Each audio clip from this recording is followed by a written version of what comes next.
네, 세 번째 시간 시작하겠습니다. 음, 여러분, 프랜시스 베이컨이라는 이름 들어보셨습니까? 데카르트, 뭐 로크 이런 사람과 거의 동시대 사람인데 영국의 경험주의 철학자 이렇게 알려졌습니다. 그 사람이 이제 과학적 방법, 과학적 사고에 대한 언급을 한 예들이 있는데 프랜시스 베이컨 하면 제가 알기로는 프랜시스 베이컨과 관련해서 가장 유명한 얘기가 우리가 무엇을 알에 있어서, 즉 배움에 있어서 조심해야 될 네 가지 우상이 있다. 우상, 우리 우상 숭배할 때 그 우상입니다. 첫 번째, 뭐 순서에 관계 있겠습니다만은 뭐 첫 번째가 종족 우상. 바로 우리는 인간이라는 이유 때문에 어, 다른 동물들과는 이 세상을 경험하고 아는 것이 분명히 다를 것이다. 그래서 인간이기 때문에 우리가 음, 있는 그대로를 보지 못하는 그런 부분이 있는 걸 조심하라. 그건 종족 우상이고 두 번째는 이제 동굴에 비유해서 동굴 우상이라는 게 있습니다. 그 플라톤의 동굴의 비유라는 것이 있는데 동굴 속에 우리는 갇혀 있다. 그래서 우리는 동굴 밖에 저 등 뒤쪽에서 작은 구멍을 통해서 들어오는 빛을 통해 동굴 벽에 비춰지는 그림자를 보는 것이 우리가 살고 있는 세상이다. 실제는 동굴 밖으로 나가야지만 동굴 밖에 있다. 이런 비유가 이제 플라톤의 이제 동굴 비유가 될 테고요. 그것이 프란시스 베이컨이 이제 동굴 우상이라 해서 우리 각자가 갖고 있는 그러한 경험, 결국 우리 뭐 어떤 시대에 어떤 문화에 태어났어, 어떤 사회, 경제, 정치 체제에서 자랐고, 어떤 가정에서 자랐고, 그렇죠? 뭐 무엇을 먹고 무엇을 입고 이런 것들이 다 영향을 줘서 결국 나의 그런 세상을 보고 배워가는 암 또는 인식, 배움에 영향을 준다 해서 그게 이제 동굴 우상이고요.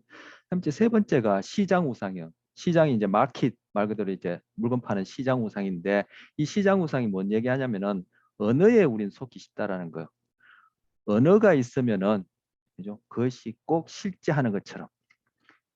예를 들어서 저 같은 경우에 이름이 김시현 하면은 그 이름과 그 대상이 일치하죠. 확인할 수 있죠.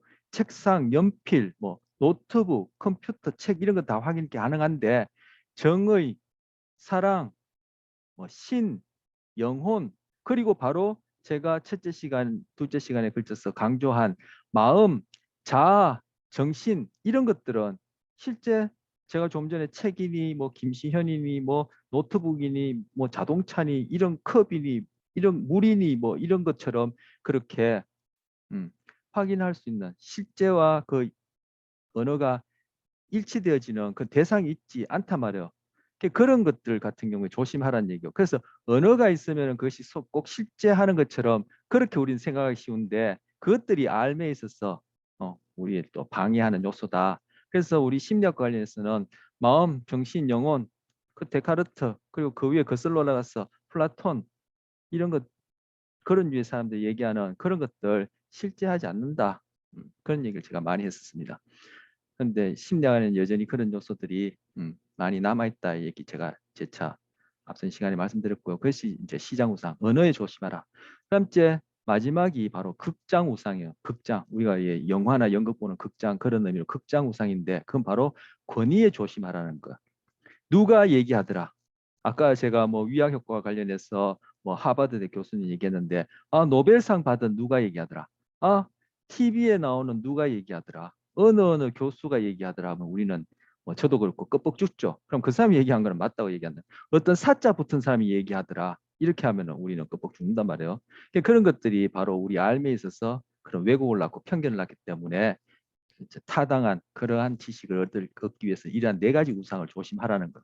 그중에 제가 지금 위약 효과와 관련해서 아까 우리 일상에도 그런 것들이 위약 효과라 부르지 않지만 본질적으로 다르지 않은 오류를 낳는 그런 것들이 작용하는데 지금 조금 전에 프랜시스 베이컨이 벌써 철학자가 뭐 그 그 시절에 바로 지금 극장 우상이라는 이름으로 그런 권위 시장 우상이라는 이름으로 언어 나머지 것들도 다 마찬가지지만 우리의 삶에 있어서 배움에 있어서 영향을 준다라는 거. 그렇다면 그런 것들로 벗어나는 것이 바로 그 사람이 뭘 얘기하냐면은 과학적인 방법, 즉 과학적인 사고를 함이 중요하다 얘기를 하는 거예요. 물론 우리는 과학만으로 살지 않아요. 문화도 있고 예술도 있고 체육도 있고 예능도 있고 우리 사랑도 하고 그죠? 정의도 외치고 정의를 위해서 목숨도 걸어야 하고 걸기도 하고 그죠? 의리도 있고 다 있지만 종교도 있고 하지만 그죠? 아까 말씀드린 대로 뭔가 타당하고 정확한 알을 통해서 결론을 내려야 할 부분에 있어서는 이런 과학적 사고가 중요하다는 거죠. 그걸 배우는 게 심리학이고 심리학뿐만 아니라 그걸 배우는 것이 여러분의 대학 과정이다. 그걸 뭐 정치에 적용하면 정치하게 될 테고 법에 적용하면 법이 될 테고 그죠. 경제에 적용하면 경제가 될 테고 뭐 예술, 예능, 체육할 것이 다 그것이 무관하지 않다고 생각해요. 그래서 음, 뭐 여러 가지로 표현할 수 있겠지만 여러분이 대학에서 그리고 우리가 배운다는 것은 그런 보편적이고 타당한 그러한 관점 또는 이해력, 달리하면 그러한 사고력을 키우기 위해서 우리는 대학을 다니고 배운다. 이렇게 얘기할 수 있겠죠. 근데 뭐 현실과 동떨어졌나요? 취직하기 위해서 대학 다니고 공부하나요? 그런 데 있어서 또 그죠? 또뭐 갈등이 있습니다. 어쨌든 프란시스 베이컨 그런 게 생각이 나서 우리 앞서 다룬 내용하고 무관하지 않아서 얘기를 했고요. 자, 공유로 가서 이제 3장입니다. 우리 심리학의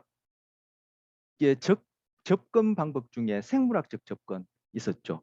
그게 이제 소개되어지는 그 순서가 무작위적으로 그렇게 소개한 것이 아니라 생물학적 접근, 뭐 행동적 접근, 뭐 쭉쭉쭉쭉 이게 나오는데 그게 무작위적으로 그렇게 소개한 것이 아니라 결국 인간을 이해함에 있어서 생물학적 접근 그것이 가장 토대가 되어진다는 거. 그렇죠. 뭐 생물학적 분류하자면은 결국 인간은 생물이야 무생물이냐? 생물이다. 그럼 뭐 인간이라고 범위를 좁히기 전에 일단 우리는 그죠? 생명이라는 현상을 갖고 있는 생물이기 때문에 바로 여기서도 1, 2장 다음에 이제 구체적으로 생물학적 접근과 관련해서 보는 처음 시작하는 3장에서 바로 생물학적 접근과 관련해서 지금 소개를 하는데 바로 우리의 행동은 그죠? 몸하고도 무관하지 않지만 그 중에서 몸을 다 다룰 수 없고 그리고 심리학자들은 몸 중에서도 뇌에 관심이 있으니까 바로 뇌와 행동에 대해서 이제 3장에서 이제 소개를 하는 겁니다. 그리고 뭐 2장, 4장, 5장 가면은 이제 뭐 감각 이런 것도 다루고 그다음 또뭐 행동과 관련해서 좀 더 구체적으로 다루고 이렇게 해서 나중에는 사회 심리학 해서 나중에 뭐 이렇게 문화 이런 것까지 이제 다루게 됩니다. 이 교재 그 체계가 순서가 그래서 3장에서는 이제 뇌와 관련해서 뇌를 구성하고 있는 이제 세포 살펴보고요. 그런 뇌를 구성하고 있는 세포를 신경세포 또는 뉴런이라는데 이 뉴런들은 어떻게 우리 몸을 통해서 몸을 매결해서 이 환경에서 일어나는 그런 여러 가지 일들을 즉 감각기관을 통해서 받아들여서 그걸 어떻게 처리한 다음에 결국 이 환경에 즉 나라는 존재가 생존할 수 있도록 적응할 수 있도록 어, 적절하게 행동할 수 있도록 그 신호를 그 정보를 다시 이렇게 내보내느냐와 관련된 신호 전달을 배우고요. 그리고 이런 신경세포 뉴런들은 태어날 때 갖고 있던 그 모습을 죽을 때까지 갖고 있는 것이 아니라 이것도 끊임없이 변한다.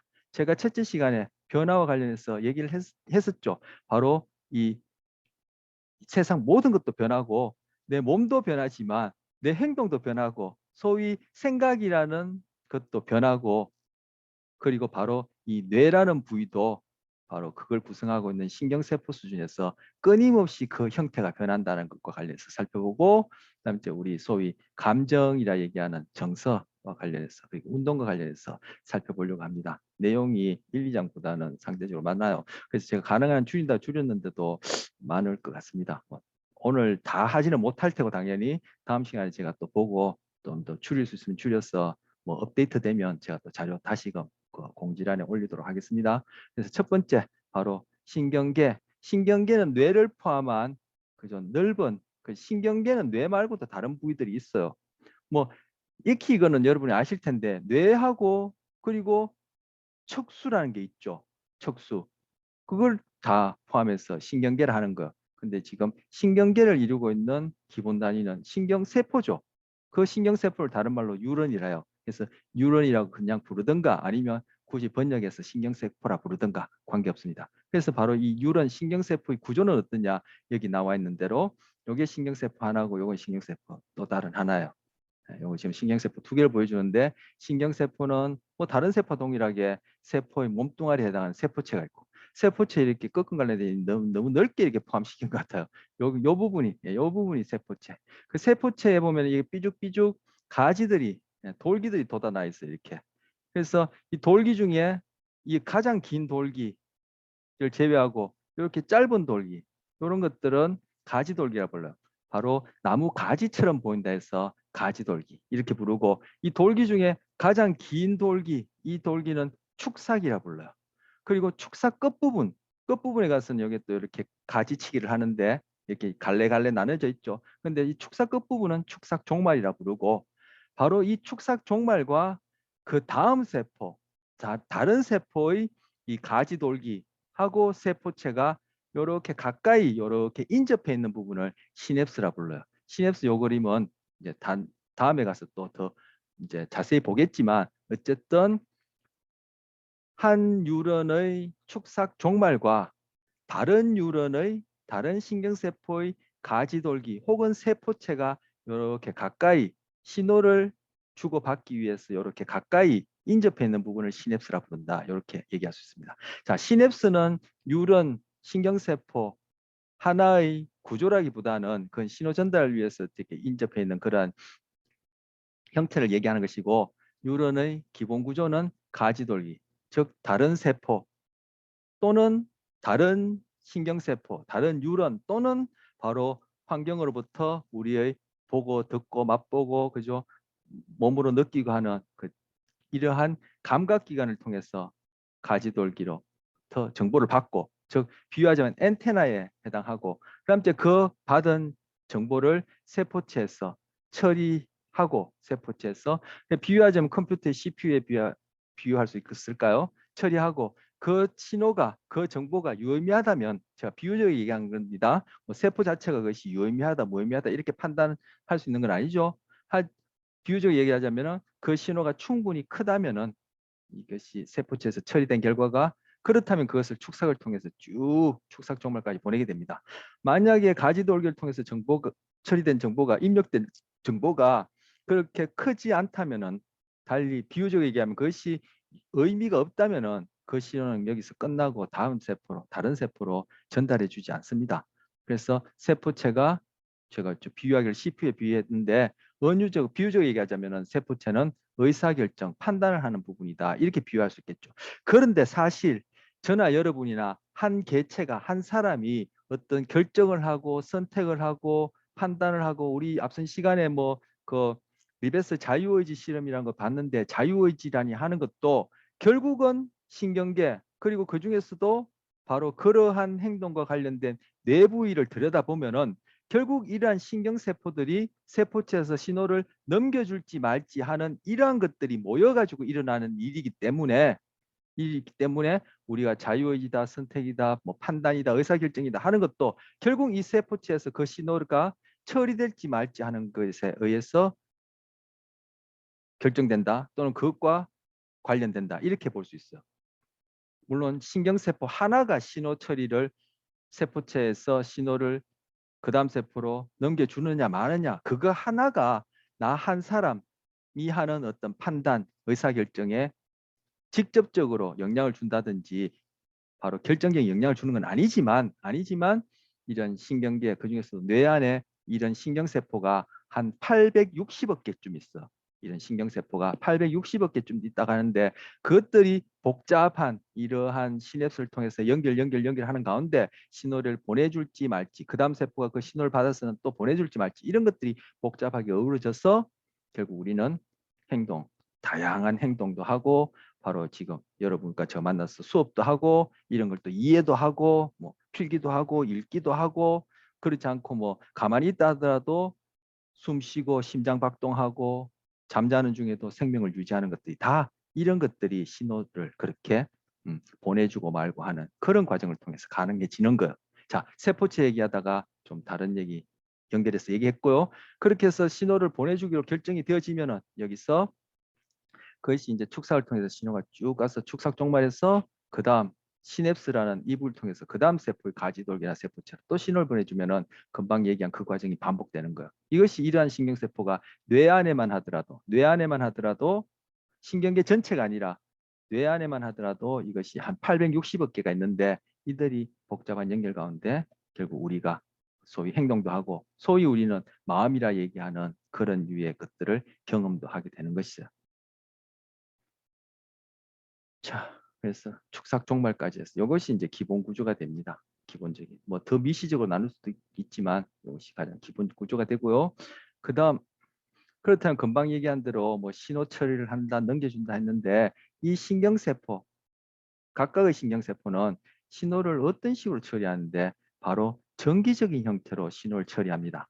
그래서 이 신경세포가 지금 여기 보이는 요것은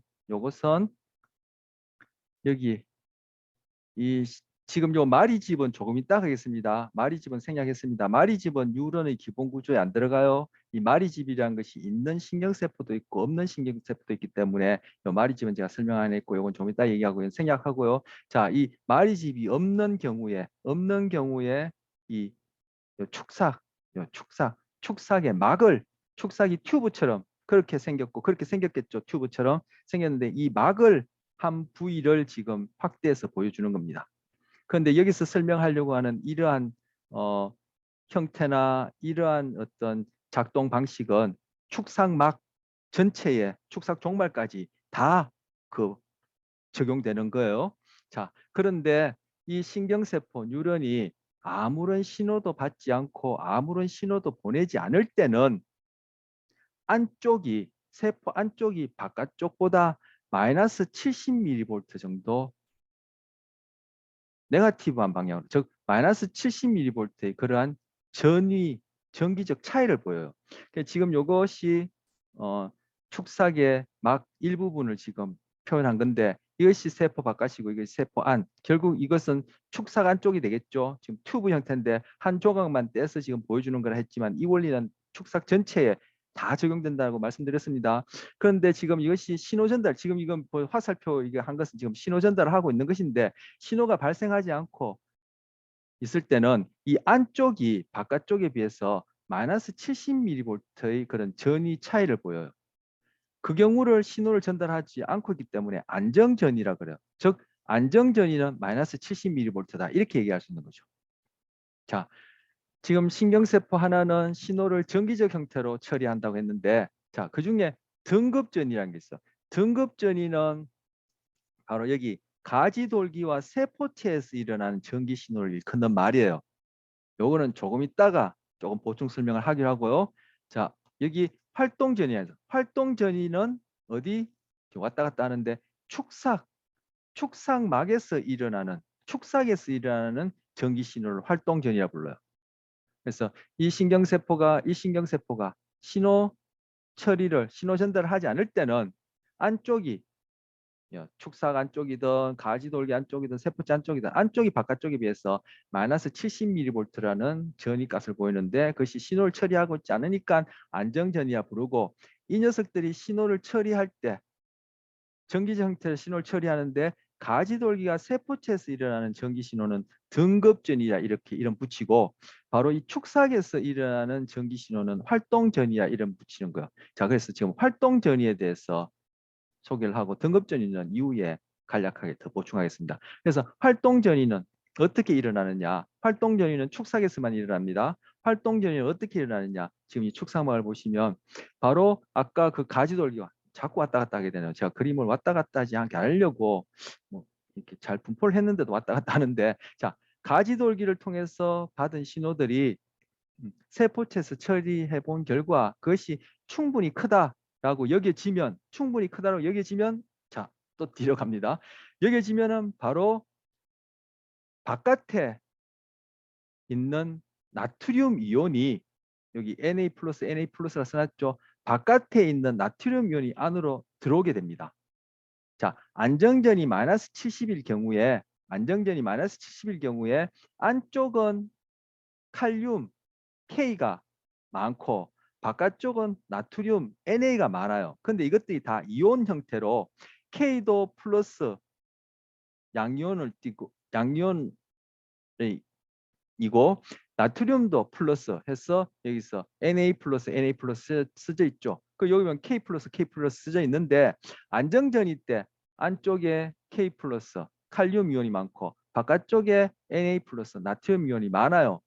그러한 상태, 안정전이 때 그러한 상태인데 마이너스 안쪽이 마이너스 70이랬죠. 그런데 아까 신호가 세포체에서 처리한 결과 그것이 유의미하게 크다라고 여기지면 바로 축삭이 시작하는 이 지점에 바로 축삭이 시작한 이 지점에서부터 그 지점부터 나트륨이 안으로 슉 들어오게 됩니다. 즉 나트륨이 들어갈 수 있는 세포막의 통로가 열려버려요. 통로가 생겨요. 그럼 얘는 바깥에 많으니까 농도 때문에도 들어오려고 하고 안쪽이 얼마나 했죠? 마이너스 70이니까 플러스 마이너스 당기는 힘에 의해서도 안으로 들어오려고 해요. 그럼 이것이 쑥 들어오면은 안쪽은 마이너스 70에서 이 부위가 마이너스 60, 마이너스 50, 40 이런 식으로 변하겠죠. 변하다가 점점 변해서는 여기서는 플러스 30까지 마이너스 70 플러스 30 이거는 세포마다 좀 상이합니다. 근데 대체적으로 평균을 내보면 마이너스 70 안정전이 그리고 플러스 30까지 변하는 식으로 나트륨이 막 쏟아져 들어와요. 뭐 농도 때문에도 들어오고 안쪽이 마이너스 70이니까 당기는 힘 때문에 들어와요. 그러니까 들어온 결과 이 부위가 이제는 마이너스 70이 아니라 플러스 30까지 변한다는 얘기예요. 이 막의 그 안팎의 전이 차이가. 근데 이렇게 플러스 30까지 변하면 그제서야 이 칼륨이 나갈 수 있는 통로가 그때 열려요. 칼륨이 나갈 수 있는 통로가 열려요. 그러면 칼륨은 안쪽이 많고 바깥쪽이 적으니까 농도 때문에 나가려고 하는데 안쪽이 이미 이제 마이너스 70이 아니라 플러스 30이 되니까 플러스를 밀어제치겠죠. 그러면 플러스가 밀어제치는 힘 때문에 청력 때문에도 나가고 농도 때문에도 또 나가요. 근데 플러스가 안에서 밖으로 나가니까 플러스 30까지 갔던 것이 다시 마이너스 방향으로 떨어지는 거예요. 칼륨이 나가니까 떨어지는 거예요. 그러면 다시 이 부위의 안팎의 전이차가 다시 마이너스 70에 가까운 값으로 떨어지는 거죠. 그런데 바로 옆에 이 나트륨이 들어갈 수 있는 통로가 이 부위에서 마이너스 70에서 플러스 30으로 변하는 그동안에 이 나트륨이 들어갈 수 있는 통로는 또 열리게 되고 그래서 이 부위에서는 또 나트륨이 들어가고 그럼 이 부위는 마이너스 70이 아니라 플러스 30까지 올라갈 테고 그럼 플러스 30까지 올라가면 또 이 부위에 있는 칼륨이 또 안에서 밖으로 나갈 테고 그럼 다시 이 부위는 마이너스 방향으로 떨어질 테고 바로 옆에 있는 또 나트륨 이온 통로는 이 부위가 마이너스 70에서 플러스 30까지 올라가는 중에 얘가 또 열려가지고 나트륨이 들어가고 그 다음 때 또 칼륨이 나가는 식으로 그런 일들이 계속 반복되는 거예요. 어디? 축삭이 시작한 이 부위부터 축삭 종말까지 계속 그런 일이 반복되는 거예요.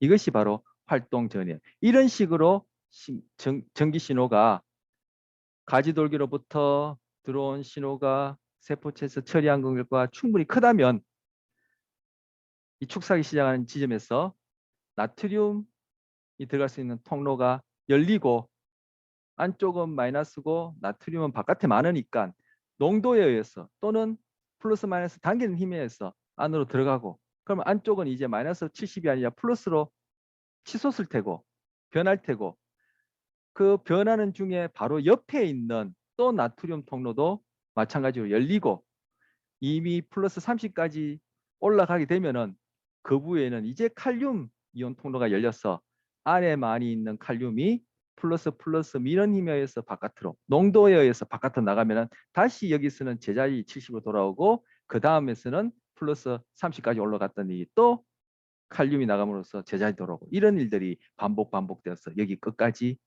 신호가 전달되는 거예요. 전파되는 거예요.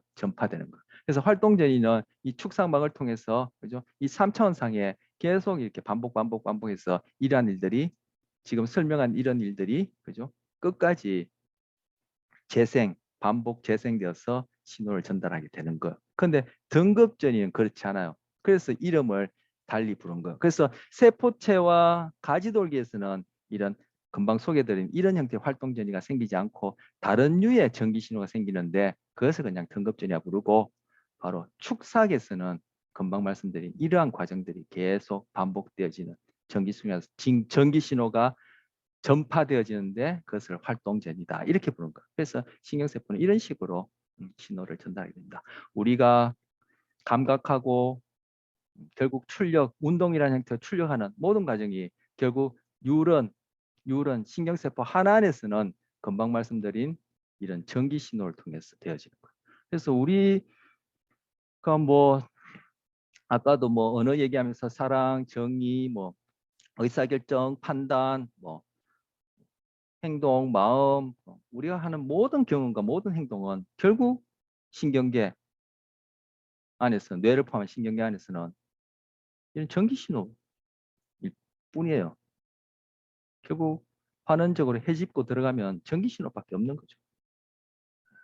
그런데 그것이 우리가 경험하기에 화를 낼 때도 있고, 그죠? 사랑할 때도 있고, 즐거울 때도 있고, 괴로울 때도 있고, 뭔가 잘 이해될 때도 있고, 빨리 뛸 때도 있고, 잘 때도 있고, 그죠? 뭐 숨 쉴 때도 있고, 뭐 그렇게 되는 거예요. 뭐 제가 생각난데 얘기했지만 하여튼 우리가 생각할 수 있는 모든 그런 경험과 행동이 결국은 신경계, 뇌를 포함한 신경계에서는 그냥 전기 신호 뿐이에요.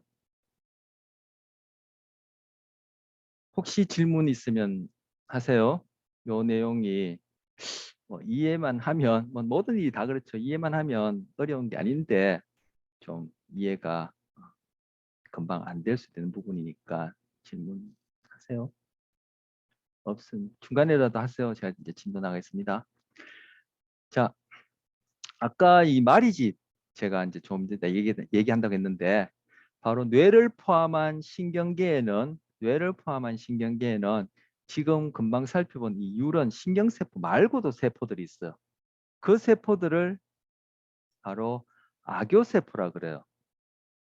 아교세포 또는 교세포라, 아자 빼기도 하는데 영어로는 글리아라고 그래요. 교재 보시면 글리아, 글리얼셀 이렇게 표현해 놨을 거예요. 그런데 이 세포들이 발견되었을 때 도대체 이 녀석들은 뭘 하는 놈들이야? 정체가.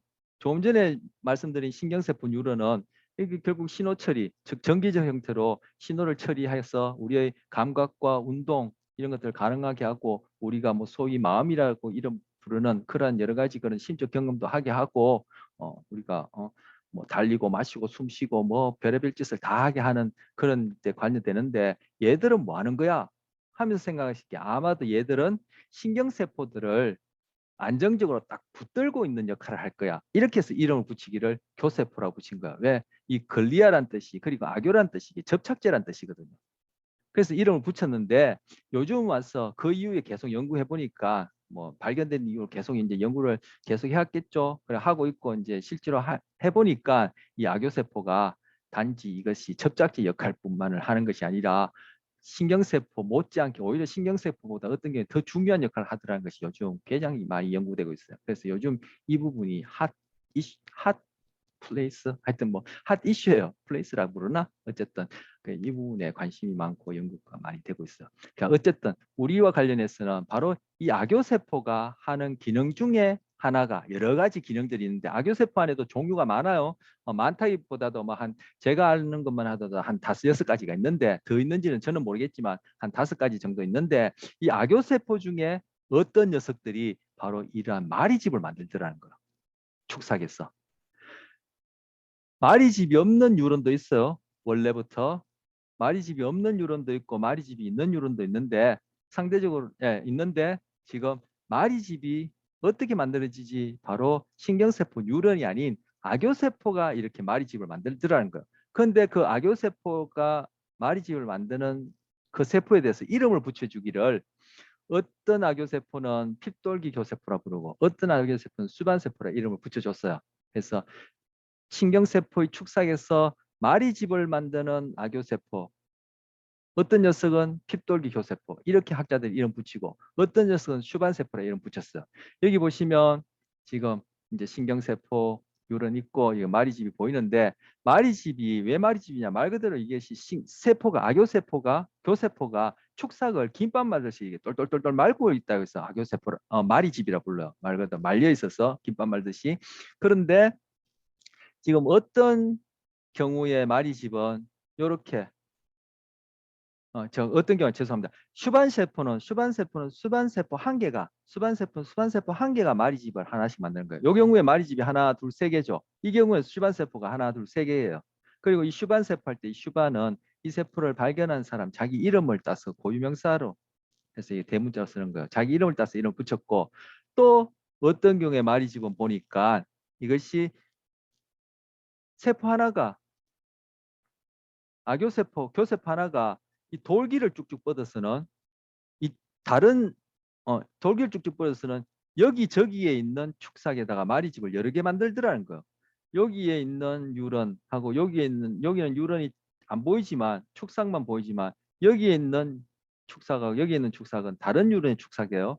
그래서 각기 다른 유런의 축삭에 마리집을 한 개도 아니고 이렇게 여러 개씩 만들더라는 거예요. 그래서 여기 보면 요 마리집하고 요 마리집하고 요 마리집하고 요 마리집은 요 핏돌기 세포 하나가 이렇게 돌기를 뻗어서 돌돌돌 말고 있죠. 이런 형태로 이렇게 마리집을 만드는데 이 경우에는 핍돌기 교세포라고 이렇게 학자들이 이름 붙였어.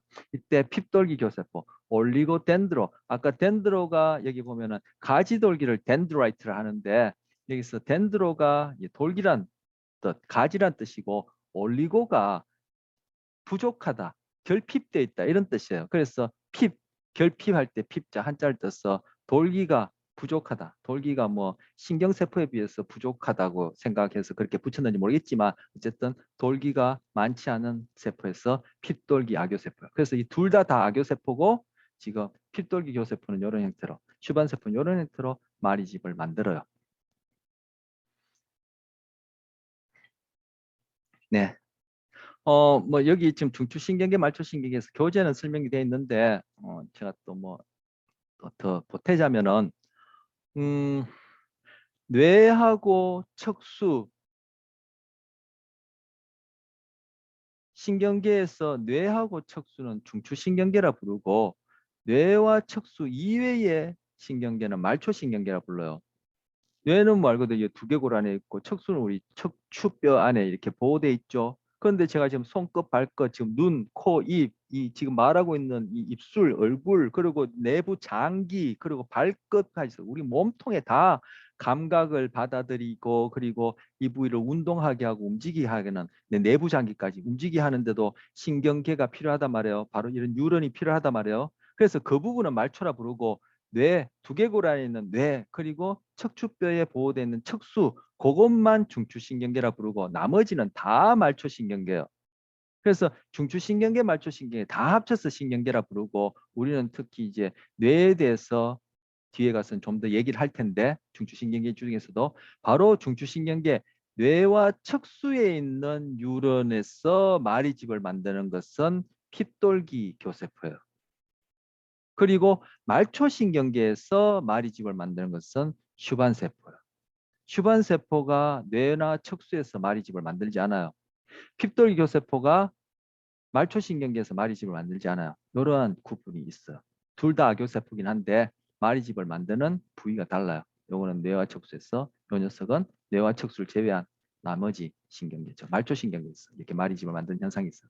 그런데 이 마리집이 있는 경우도 있고 없는 경우도 있죠. 여기 있는데 자 신경세포 지금 여기는 축삭 종말이 잘라버리고 그거는 지금 생략했어요. 물론 이렇게 잘려나가면 이 세포는 결국 나중에는 뭐 신호 전달을 못할 뿐만 아니라 나중에 결국 이게 다 퇴행돼서 죽어버리는데 이 그림상으로는 이제 그걸 생략한 거예요. 뭐 이런 설명 불필요한데 하다 보니까 하게 되는데 자 어쨌든 이 부분 축삭종말은 제외하고 보여주고 있는데 이게 지금 신경세포인데 신경세포에 처음부터 원래부터 마리집이 없는 신경세포 뉴런도 있어요. 있는데 이 녀석이 둘 다 똑같다 형태가 가지돌기의 형태, 뭐 가지돌기의 숫자, 뭐 세포체의 크기, 뭐 축삭할 것이 다 똑같은데 한 가지 차이점은 마리집이 그죠 뭐 말초신경계에서의 수반세포로 이루어진 마리집이든 그죠? 중추신경계에서 핏돌기 교세포로 이루어진 마리집이다. 어쨌든 마리집이 있고 없고의 차이만 있을 때 이 둘 상에 어떠한 차이가 있느냐 하면은 바로 마리집이 있는 경우에는 아까 얘기한 이 활동 전이가 이 세포체, 즉 축삭이 시작하는 세포체 축삭이 경계를 이루는, 즉 축삭이 시작하는 이 지점에서 축삭 종말까지 가는 속도가 없는 경우보다 100배 정도 더 빨라요. 그러니까 마리집으로 있음으로 해서 이 활동전이 전파를 100배나 더 빨리 할 수 있는 거죠. 이것이 만약에 뭐 우리의 경우도 마찬가지고 뭐 다른 동물들 경우도 마찬가지지만, 제가 좀 드라마틱하게 그 뭐 예를 들자면은 기린 같은 경우에, 그죠?